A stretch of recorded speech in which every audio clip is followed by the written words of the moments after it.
13 keutamaan sholat tahajud bagi wanita. Yang pertama, termasuk orang berakal. Allah berfirman yang artinya, apakah kamu hai orang musyrik yang lebih beruntung ataukah orang yang beribadah di waktu-waktu malam dengan sujud dan berdiri, sedang ia takut kepada azab akhirat dan mengharapkan rahmat Tuhannya? Katakanlah, adakah sama orang-orang yang mengetahui dengan orang-orang yang tidak mengetahui? Sesungguhnya orang yang berakallah yang dapat menerima pelajaran.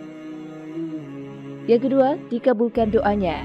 Dari Abu Hurairah berkata bahwa Rasulullah SAW bersabda yang artinya, Allah turun ke langit dunia setiap malam pada sepertiga malam terakhir. Lalu Allah berfirman, siapa yang berdoa kepadaku, niscaya aku kabulkan. Dan siapa yang meminta kepadaku, niscaya aku beri. Dan siapa yang meminta ampun kepadaku, pasti akan aku ampuni. Demikianlah keadaannya hingga terbit fajar. Hadis riwayat Bukhari dan Muslim. Rasulullah juga bersabda, sesungguhnya pada malam hari ada 2 saat atau waktu tidaklah seorang muslim memohon kepada Allah kebaikan dari urusan dunia dan akhirat bertepatan dengan saat tersebut, melainkan dia memberikan permohonan dan hal tersebut pada setiap malam. Hadis riwayat Bukhari dan Muslim.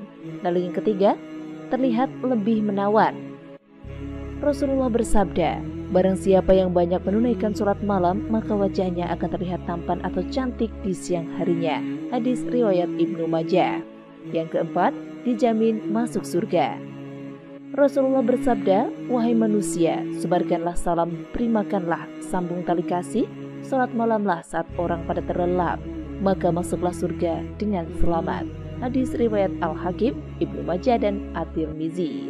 Yang kelima, mendapat sedekah dari Allah. Sabda Rasulullah, barang siapa mendatangi tempat tidurnya dengan niat akan bangun untuk melaksanakan sholat di tengah malam, kemudian ia tertidur hingga pagi hari, niscaya dicatat baginya niatnya dan tidurnya sebagai sedekah dari Rabb-nya. Hadis riwayat Nasai, Ibnu Majah dan Ibnu Khuzaimah. Lalu yang keenam, mendapat kemuliaan. Diriwayatkan oleh Abdullah bin Abbas radhiyallahu anhu bahwa Rasulullah bersabda yang artinya, orang-orang yang paling mulia dari umatku ialah mereka, para pembawa Al-Quran dan orang-orang yang senantiasa sholat di malam hari. Yang ketujuh, mendapat rahmat Allah. Rasulullah bersabda yang artinya, Allah akan merahmati seorang suami yang bangun di malam hari, kemudian ia sholat dan membangunkan istrinya.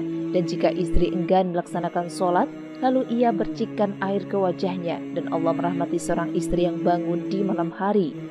Kemudian ia sholat dan membangunkan suaminya, dan jika suaminya enggan melakukan sholat, ia percikan air ke wajahnya. Hadis riwayat Abu Daud.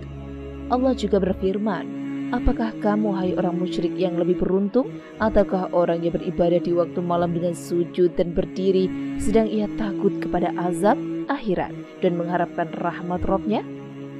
Surat Az-Zumar ayat 9. Yang kedelapan, dijauhkan dari gangguan syaitan. Dari Abu Hurairah radhiyallahu an, Rasulullah bersabda, syaitan mengikat ujung kepala atau tengkuk seseorang di antaramu saat tidur dengan 3 ikatan. Pada setiap ikatan itu, syaitan berkata, malam masih panjang atau lama, maka tidurlah. Jika seseorang di antaramu itu bangun kemudian berzikir kepada Allah, maka lepaslah 1 ikatan. Jika ia berwudu, maka lepaslah 1 ikatan lagi. Dan apabila ia sholat, maka lepaslah semua ikatan itu, sehingga ia memasuki pagi dengan kesegaran dan ketenangan jiwa.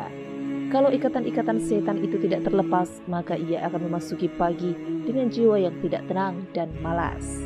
9. Mendapat ampunan. Rasulullah SAW bersabda yang artinya, dirikanlah qiyamul lail, karena itu merupakan kebiasaan orang-orang soleh sebelum kalian dan merupakan bentuk takarrub, penghapus dosa dan penghalang dalam berbuat kekhilafan. Hadis riwayat At-Tirmizi. 10. Mendapat tempat terpuji. Allah berfirman, dan pada sebagian malam lakukanlah salat tahajud sebagai suatu ibadah tambahan bagimu. Mudah-mudahan Tuhanmu mengangkatmu ke tempat yang terpuji. Surat Al-Isra ayat 7-9. 11. Merupakan salat sunnah paling utama. Dari Abu Hurairah radhiyallahu an, Nabi bersabda yang artinya, puasa yang paling utama setelah puasa Ramadan ialah puasa pada bulan Muharram, dan sholat yang paling utama setelah sholat wajib ialah sholat malam. Hadis riwayat Muslim. Rasulullah SAW